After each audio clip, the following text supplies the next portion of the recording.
We talk a lot on the show about police reform, but I feel like one thing we haven't really dug into is the impact of body-worn cameras on the officers themselves. Yeah, that's a really important point. I mean, it makes sense that we focus on the big picture, right? Like the impact on communities and police community relations. Absolutely. But we can't forget about the human beings behind the badge.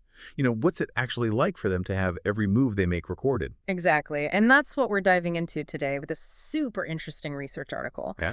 It's called Police Body-Worn Cameras: Effects on Officers' Burnout and Perceived Organizational Support. Oh, interesting title. It's from 2019 by these two researchers, Ian Adams and Sharon Mastracci, and they really dig into some of the potential unintended consequences of body-worn cameras. Like, we often hear about how this tech is supposed to increase transparency and accountability, which are both good things, of course. Right. But what about the officers? What's the psychological impact of having a camera on you all the time? That's such a great question. We often focus on the public-facing impacts of body-worn cameras, but we have to consider what it's like for the officers themselves, right? It's a high-stress job to begin with, and, this added layer of scrutiny could really take a toll. Absolutely. Now, before we get into the nitty-gritty of the study itself, can we just take a minute to talk about police burnout in general? I mean, everyone experiences stress, but what makes burnout different? Oh, that's a really good question, and one that I think is important to unpack. Because burnout, it's not just your everyday stress.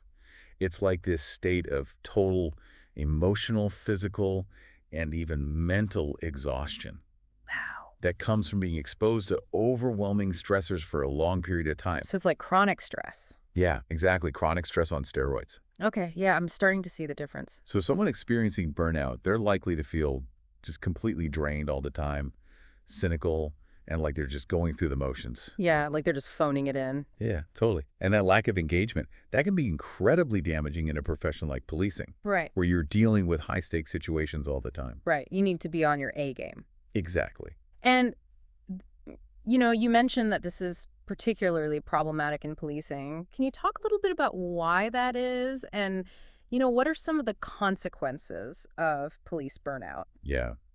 So policing is already such a high-stress profession. Right. You're dealing with danger, trauma, difficult people all the time. So, the risk of burnout is already elevated compared to other I professions. see.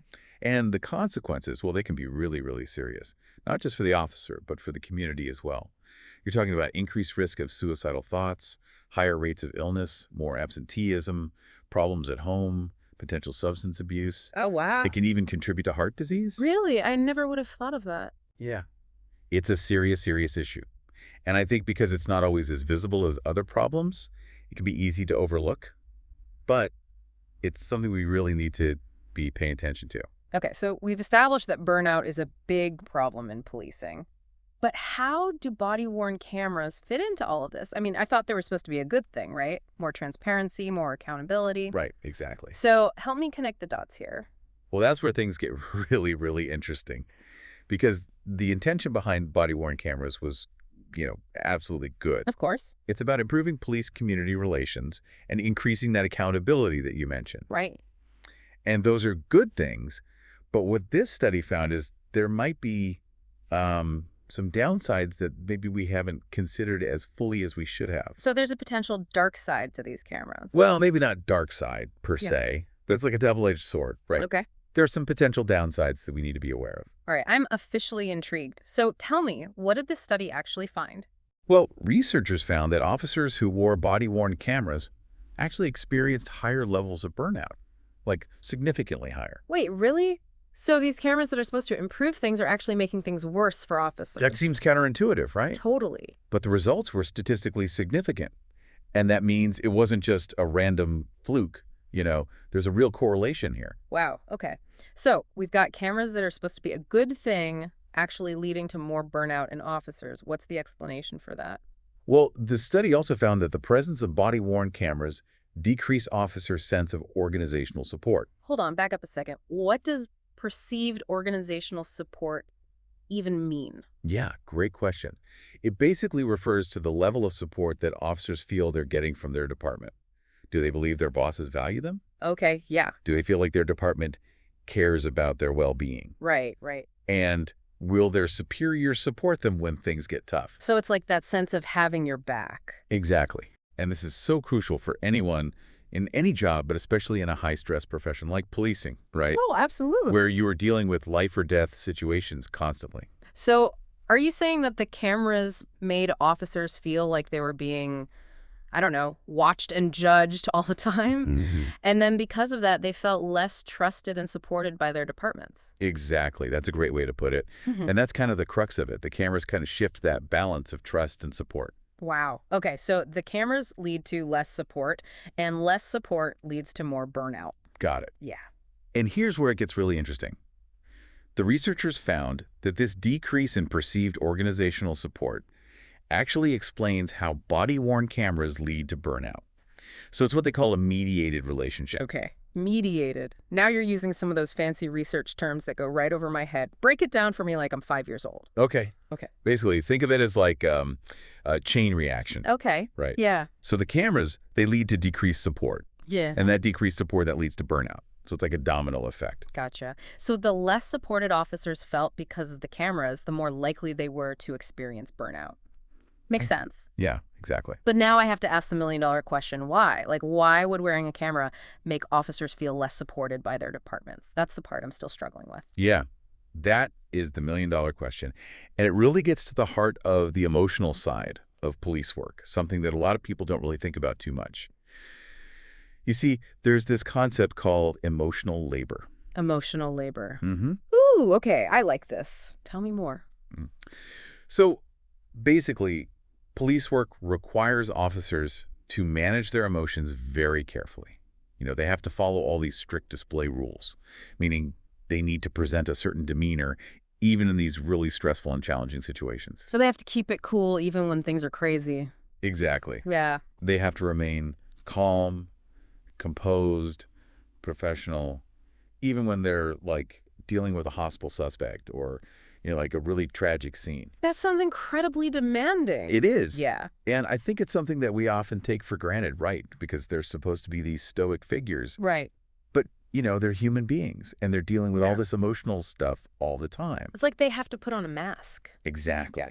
And what the researchers found was that these body-worn cameras, Mm-hmm. they can actually make this emotional labor even harder. How so? I'm really curious now. Okay, well, just imagine for a minute that you are a police officer and you are having a really rough day, right? Oh, yeah. Maybe you just responded to a really difficult call and you need a minute to process what you just saw. Right. In the past, you might have shared a dark joke with your partner, you know. A little gallows humor. Yeah. Exactly. Just a way to kind of cope with the stress and the Yeah. trauma, right? Decompress a little. Yeah.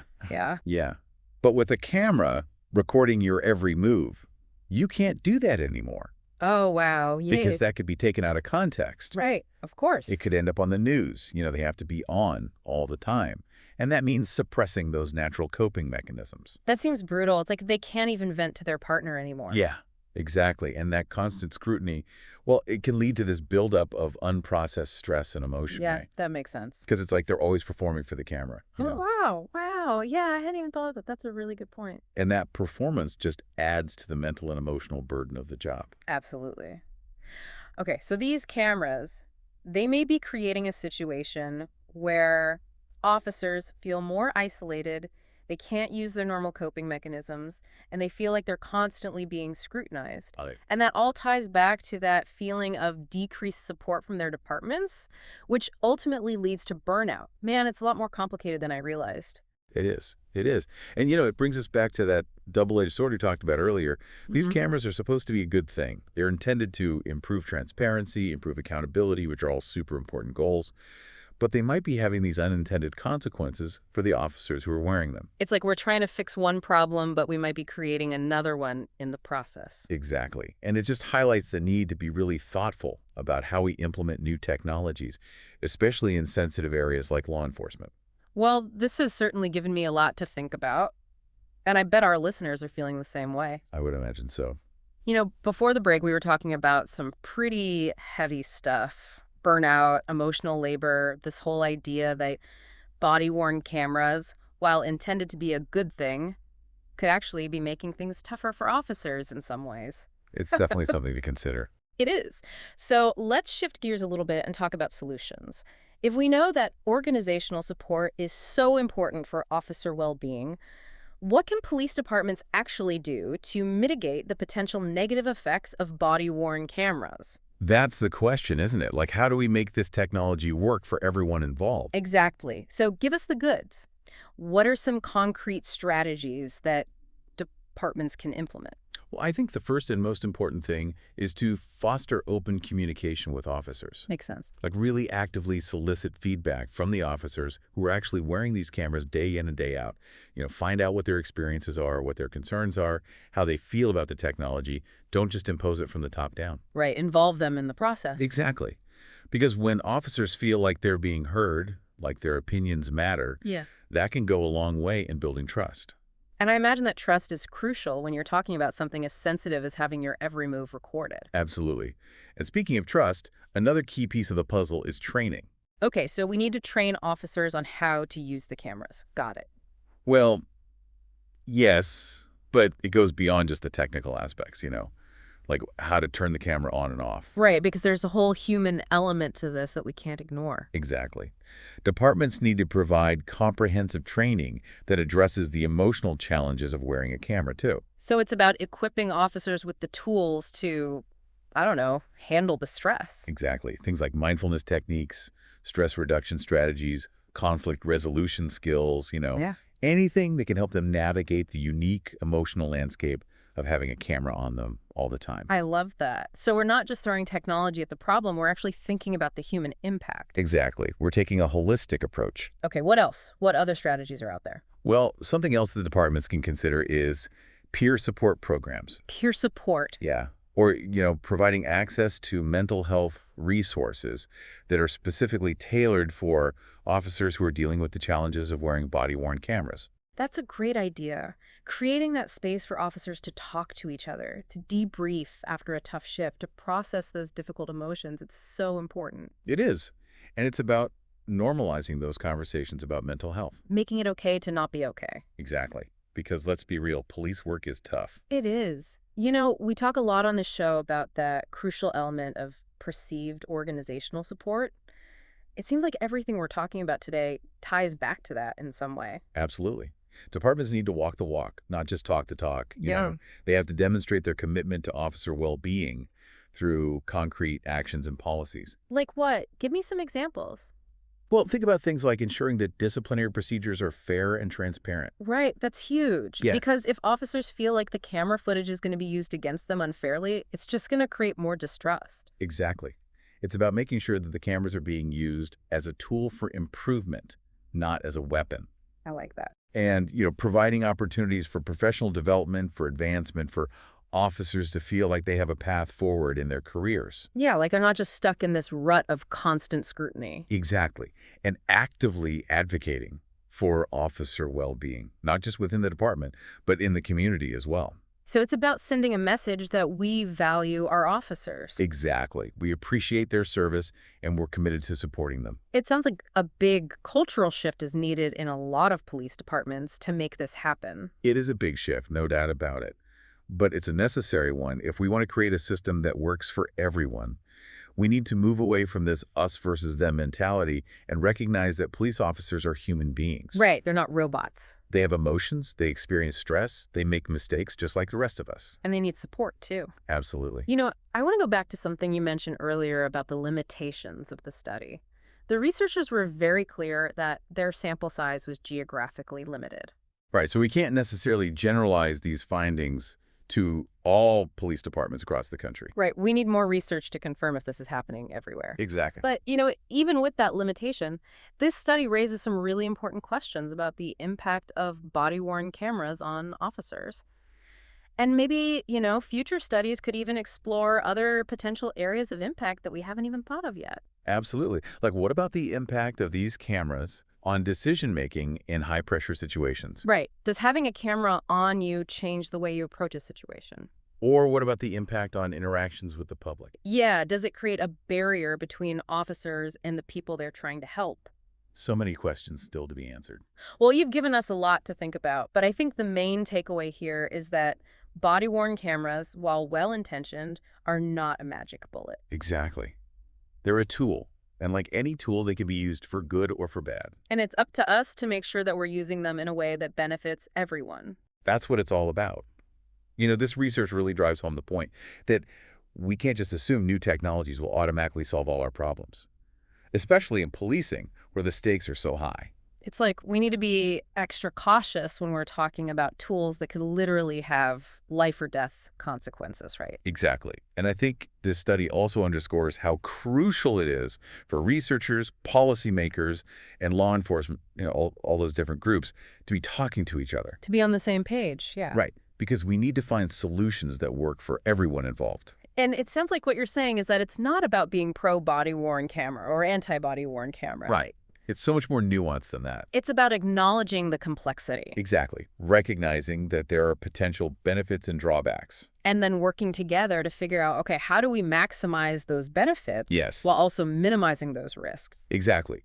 How do we create a system that promotes both transparency and accountability while also protecting the well-being of our officers? Because at the end of the day, it's about striking that balance, right? Okay. That sweet spot where technology is truly enhancing policing and not, inadvertently creating more problems. Right. It's about using technology to make things better for everyone. Well said. I think this conversation has really highlighted the need for more research in this area. Oh, for sure. There's still so much we don't know. Like you were saying earlier, we need to look beyond burnout, right? Yeah. What about decision-making under pressure? Does the presence of a camera change how officers react in those split-second situations? Right. Or what about the impact on community relations? Does the camera create a sense of distance between officers and the people they're interacting with? I mean, these are all questions that need to be investigated further. Absolutely. Because if we're going to use this technology effectively, we need to have a deeper understanding of all its potential impacts, both positive and negative. Couldn't agree more. We can't just blindly adopt new technologies without considering the human element. Well, this has been an incredible deep dive. I feel like I've learned so much about a topic that I, to be honest, hadn't given that much thought to before. It's been a pleasure discussing this with you. Always happy to shed some light on these important issues. And I want to thank our listeners for joining us on this journey. We hope this conversation has sparked some new ideas and maybe even challenged some of your assumptions. Always remember, folks, critical thinking is key. It is. And if you're interested in learning more about this topic, we encourage you to do your own research, read some articles, listen to other podcasts. There are so many resources out there. There are. And as always, we would love to hear your thoughts. So feel free to reach out to us on social media or through our website. Let's keep this conversation going. Exactly. Because it's through these kinds of open and honest dialogues that we can start to create real change. Well said. Until next time, this is The Deep Dive signing off.